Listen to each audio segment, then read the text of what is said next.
हमारे साथ जुड़ चुके हैं।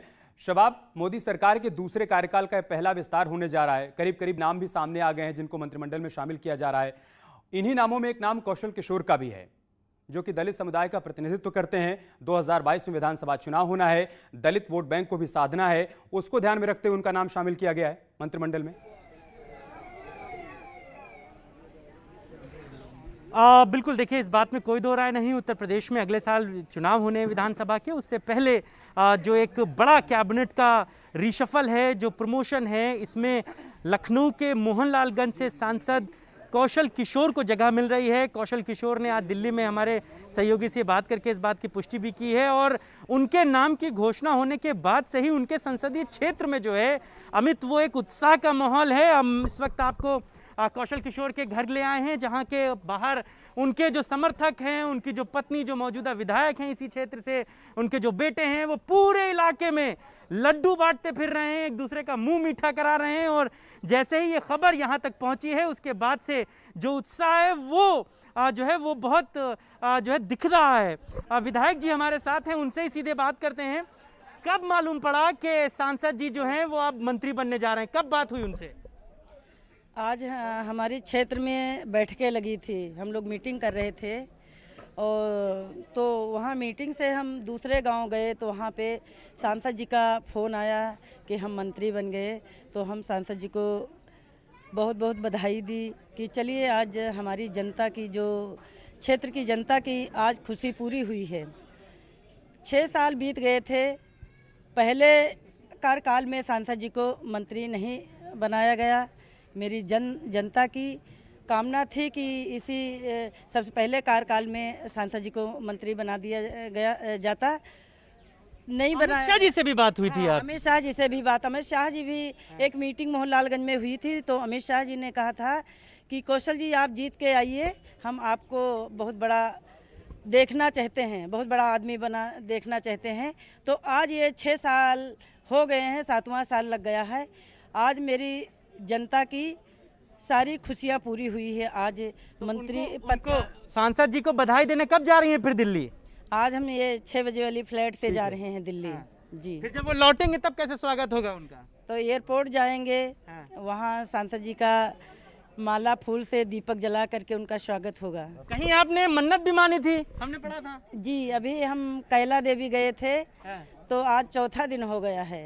वहाँ कैला देवी जाके मैंने मन्नत भी मांगी थी कि मेरे सांसद जी मंत्री बन जाएंगे, तो कैला देवी में हम सांसद जी को लेके आएंगे। ठीक है शबाब। और कैला देवी ने मेरा आज सुन लिया और सांसद जी मंत्री बन गए। ठीक है। एक बेटे भी हैं उनसे। अमित, एक सवाल और ले लूं। बहुत बड़े बड़े नाम उत्तर प्रदेश से चल रहे थे, बहुत बड़े बड़े कद्दावर नेताओं के नाम थे। उम्मीद थी कि पिताजी मंत्री बन पाएंगे? जी, असल में 2019 के चुनाव में जो है माननीय अमित शाह जी जो है आए हुए थे मोहनलालगंज। उन्होंने एक आश्वासन दिया था कि आप चुनाव जीत के आइए, मंत्री बनाने का काम मैं करूंगा आपको। तो मैं माननीय अमित शाह जी को भी बहुत बहुत धन्यवाद देना चाहूँगा कि उन्होंने अपने वादे को जो है पूरा किया। और मैं अपनी क्षेत्र की जनता को भी बहुत बहुत धन्यवाद देना चाहूँगा, क्योंकि उन्हीं के लगातार सफल प्रयासों से जो है आज मेरे पिताजी जो है मंत्री बन पाए। मैं अपने पूरे परिवार की तरफ से, अपनी क्षेत्र की जनता की तरफ से उनको बहुत बहुत बधाई देना चाहूँगा। तो सीधे तौर पर परिवार में खुशी है, उत्साह है, और अमित ये होना भी चाहिए क्योंकि परिवार के सांसद जो हैं मोहनलालगंज से सांसद, वो अब मंत्री बनने जा रहे हैं और सीधे तौर पर एक बड़ा उत्साह, एक उमंग है। देखिए गाड़ियों की फ्लीट जो है वो तैयार है। अब यहाँ से ये लोग जो है क्षेत्र पे निकलेंगे और तमाम जगहों पर लड्डू उड्डू बांटने का भी इंतजाम जो है वो किया गया है।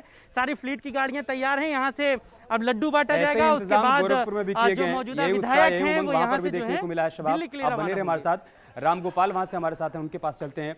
रामगोपाल, वहाँ पर कैसी प्रतिक्रिया है लोगों की ये जानने के बाद कि पंकज चौधरी को मंत्रिमंडल में शामिल किया जा रहा है? उनके घर पर किस तरीके का माहौल है, वहाँ आसपास के लोगों की क्या प्रतिक्रिया है इस पर?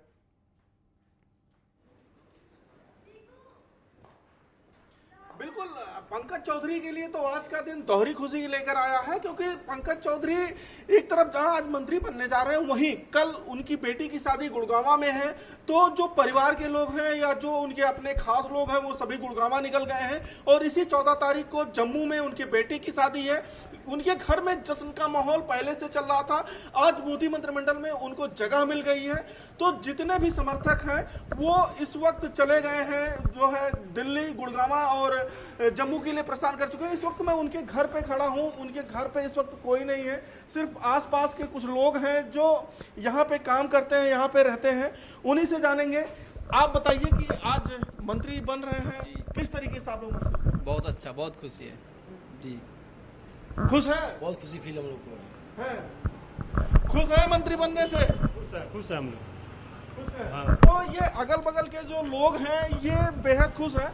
पंकज चौधरी का जो कद है राजनीतिक कद, अगर पूर्वांचल में बात करें, 6 बार से सांसद थे, अब चूंकि मंत्रिमंडल में उनको शामिल किया जा रहा है तो ये खुशी बनती है। इसी कारण वो 6 बार हाँ, हम आएंगे आपके पास, फिर से आएंगे। पवन गौड़ भी हमारे साथ दिल्ली से हैं। पवन, अब तो ये तय हो गया है कि वो कौन से नाम है जिनको मंत्रिमंडल में शामिल किया जा रहा है। अब हर किसी की निगाह इस बात पर है कि किसको कौन सा मंत्रालय मिलने वाला है। क्या उस बारे में भी कोई जानकारी, कोई सुगबुगाहट चल रही है क्या?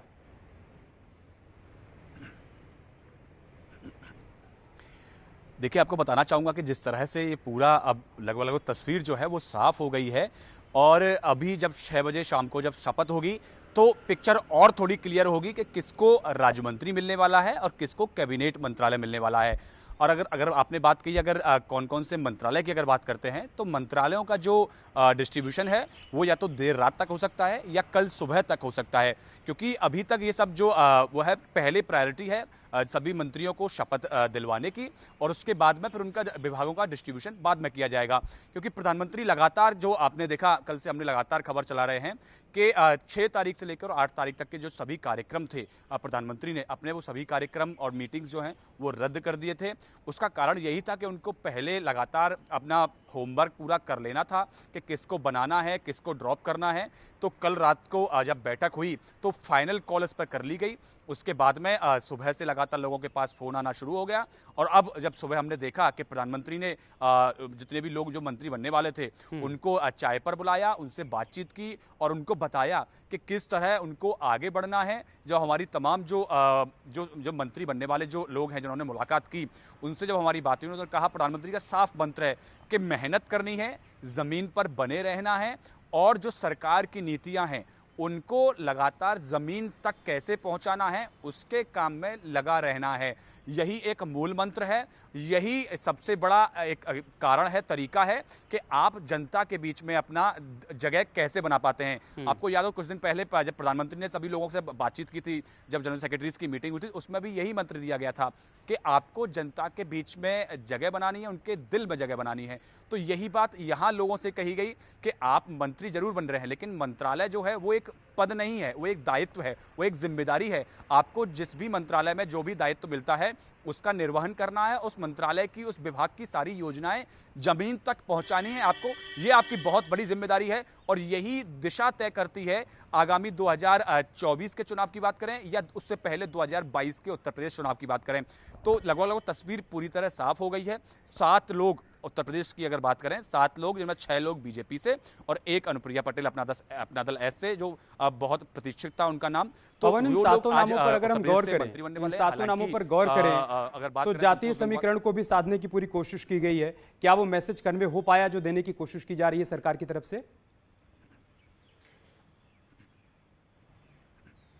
जी बिल्कुल, अगर 7 नामों की अगर बात करें तो आप 7 नाम जब आप देखेंगे तो अजय मिश्रा ब्राह्मण चेहरा है, उसके अलावा कौशल किशोर और एसपी बघेल, ये दोनों दलित चेहरे हैं, एससी समुदाय से आते हैं। तो एससी कम्युनिटी को कहीं ना कहीं 2 जगह देके उनको साधने की कोशिश है।